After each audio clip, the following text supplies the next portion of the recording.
പാകിസ്ഥാനിൽ സുരക്ഷാ സേനയും ബലൂച്ച് പ്രക്ഷോഭകരും തമ്മിലുള്ള സംഘർഷം പുതിയ തലത്തിലേക്ക് മാറുകയാണ്. തങ്ങളുടെ കസ്റ്റഡിയിലുള്ള 7 പാക് സൈനികരെ വിട്ടയക്കാൻ പകരമായി ബലൂച്ച് തടവുകാരെ കൈമാറണമെന്നാവശ്യപ്പെട്ട് ബലൂച്ച് ലിബറേഷൻ ആർമി പാക് സർക്കാരിന് 7 ദിവസത്തെ അന്ത്യശാസനം നൽകി. നിശ്ചിത സമയത്തിനുള്ളിൽ തീരുമാനമുണ്ടായില്ല എങ്കിൽ സൈനികരെ വധിക്കുമെന്നാണ് ഭീഷണി.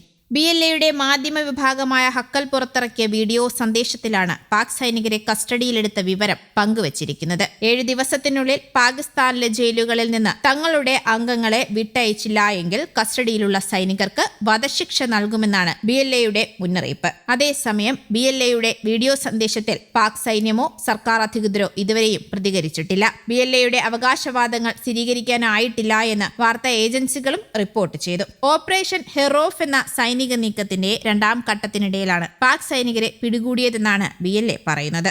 പാക് സുരക്ഷാ സേനയിലെ 17 പേരെ പിടികൂടിയെങ്കിലും ഇവരിൽ 10 പേരെ പിന്നീട് വിട്ടയച്ചു. ബലൂച്ച് വംശജരായ പ്രാദേശിക പോലീസുകാരെയാണ് താക്കീത് നൽകി വിട്ടയച്ചത്. അതേസമയം കസ്റ്റഡിയിലുള്ള 7 പേർ പാകിസ്ഥാൻ സൈന്യത്തിന്റെ സ്ഥിരം യൂണിറ്റുകളിൽ നിന്നുള്ളവരാണെന്ന് BLA പറഞ്ഞു. കസ്റ്റഡിയിലുള്ള പാക് സൈനികരുടെയും വിചാരണ ബലൂച്ച് ദേശീയ കോടതിയിൽ പൂർത്തിയാക്കിയെന്നാണ് BLA പറയുന്നത്. സാധാരണക്കാർക്കെതിരായ അതിക്രമങ്ങൾ, ബലൂച്ച് ജനതയ്ക്കെതിരായ വംശഹത്യ തുടങ്ങിയ കുറ്റങ്ങളാണ് സൈനികർക്കെതിരെ ചുമത്തിയിരിക്കുന്നത്. വിചാരണ വേളയിൽ കുറ്റാരോപിതർക്ക് മറുപടി നൽകാൻ അവസരം നൽകിയെന്നും തെളിവുകളുടെ അടിസ്ഥാനത്തിൽ ഇവരുടെ മൊഴികൾ രേഖപ്പെടുത്തിയെന്ന് BLA പറഞ്ഞു. യുദ്ധ സാഹചര്യങ്ങളിൽ പോലും ചില തത്വങ്ങളും നിയമങ്ങളും പരസ്പര ഉത്തരവാദിത്തങ്ങളും നിലനിൽക്കുന്നുണ്ടെന്നാണ് ഞങ്ങളുടെ വിശ്വാസം. ഇനി തീരുമാനം പാകിസ്ഥാന്റേതാണ്. തങ്ങളുടെ ഉദ്യോഗസ്ഥരുടെ ജീവൻ രക്ഷിക്കണോ അതോ പതിവ് പോലെ നിശബ്ദത പാലിച്ച് അവരുടെ മരണം അനുവദിക്കണമോ എന്ന് പാകിസ്ഥാൻ ഭരണകൂടം തീരുമാനിക്കട്ടെ എന്നും BLA പ്രസ്താവനയിലൂടെ പറഞ്ഞു. പാക് സൈന്യവും ബലൂചിസ്ഥാൻ ലിബറേഷൻ ആർമിയും തമ്മിലുള്ള പോരാട്ടം രൂക്ഷമാവുകയാണ്. ഓപ്പറേഷൻ ഹെറോഫിലൂടെ സൈനികരും പോലീസുകാരും ഉൾപ്പെടെ 100 കണക്കിന് പേരെ വധിച്ചതായി ബലൂചിസ്ഥാൻ ലിബറേഷൻ ആർമി അവകാശപ്പെട്ടതിന് പിന്നാലെ പാകിസ്ഥാൻ സൈന്യവും തങ്ങളുടെ ആക്രമണം കടുപ്പിച്ചിരുന്നു.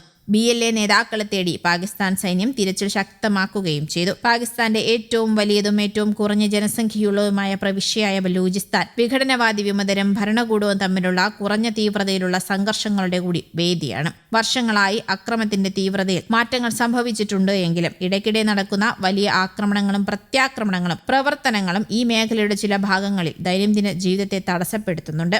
ദശാബ്ദങ്ങളായി തുടരുന്ന ബലൂചിസ്ഥാൻ വിമോചന പോരാട്ടം പുതിയ തലത്തിലേക്കാണ് നീങ്ങുന്നതും. ഗോത്രവർഗ കലാപങ്ങളിൽ നിന്ന് മാറി വിദ്യാസമ്പന്നരായ സ്ത്രീകൾ ആയുധമെടുക്കുന്ന കാഴ്ചയാണ് ഇപ്പോൾ അവിടെയുള്ളത്. ഇത് പാകിസ്ഥാൻ സർക്കാരിനെ പ്രതിസന്ധിയിലാക്കുന്നുമുണ്ട്. ആക്രമണത്തിന് പിന്നാലെ BLA പുറത്തുവിട്ട 2 വനിതാ ചാവേറുകളുടെ ചിത്രങ്ങൾ പാക് സർക്കാരിന്റെയും സുരക്ഷാ ഏജൻസികളെയും ഒരുപോലെയാണ് അമ്പരപ്പിച്ചത്. 2000-ന് ശേഷം ഏകദേശം 5000-ഓളം ബലൂച്ച് പുരുഷന്മാരാണ് സൈന്യത്തിന്റെ പിടിയിലായി അപ്രത്യക്ഷമായതെന്ന് കണക്കുകൾ സൂചിപ്പിക്കുന്നു. നീതി നിഷേധിക്കപ്പെടുകയും സ്വന്തം കുടുംബാംഗങ്ങൾ കൊല്ലപ്പെടുകയോ കാണാതാവുകയോ ചെയ്യുമ്പോൾ ഉണ്ടാകുന്ന നിരാശയാണ് സ്ത്രീകളെ ആയുധമെടുക്കാൻ പ്രേരിപ്പിക്കുന്നത്. ചെക്ക് പോസ്റ്റുകളിലും മറ്റും സ്ത്രീകളെ കാര്യമായി പരിശോധിക്കാത്തത് തന്ത്രപരമായി BLA മുതലാക്കുന്നുണ്ടെന്നും വിദഗ്ധർ ചൂണ്ടിക്കാട്ടുന്നുണ്ട്.